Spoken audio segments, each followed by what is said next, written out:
Indie Mogul. Have you ever seen the 1982 movie Tron? Well, consider this very episode to be a computer program itself that will download into your brain all the Tron knowledge you need to see Tron Legacy. Begin download. Ever wondered what's going on inside your computer? Well, Tron takes you even further than the Genius Bar can, showing you a digital world of adventure populated by computer programs.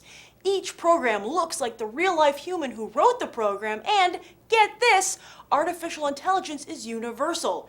Turns out what separates the good programs from the bad programs is whether or not they believe in the users. That's us. Now, the programs can interact with us through the computer with each click of the mouse or typing of the keys, but they never actually see us.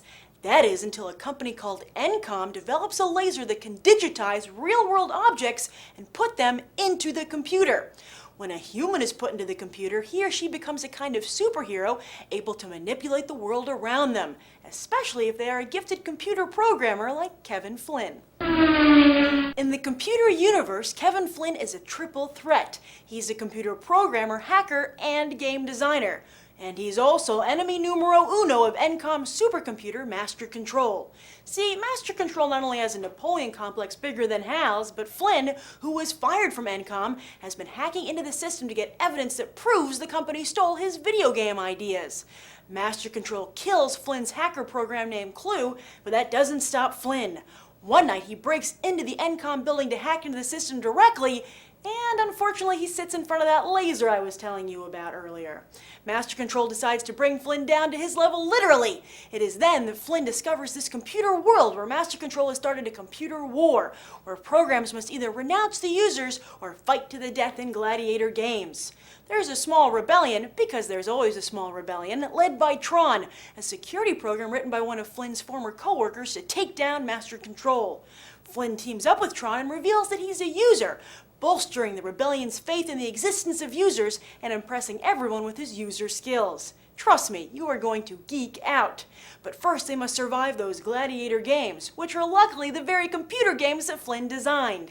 The good guys win, the bad guys lose, and Flynn returns to the real world with the evidence that his computer game ideas were stolen.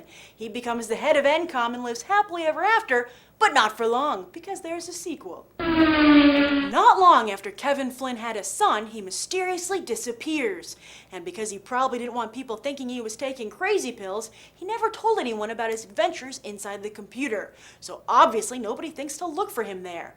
But then, 20 years later, his old friend Alan, the guy who wrote the Tron program, gets a page coming from Flynn's old video arcade. He tells Flynn's son, Sam, so Sam decides to investigate. And like father, like son, Sam accidentally sits in front of the laser. What comes next is a trip down the neon blue rabbit hole where Sam must find his father and do battle with one of his father's original programs, the newly advanced Clue, which, according to the rules of Tron, looks just like Kevin Flynn circa the 1980s when he wrote the program. Will Flynn and son, aided by the warrior program Quora, be able to save cyberspace once again? Thanks to Steve Jobs and the good folks at Apple, that's now a world we all have a stake in.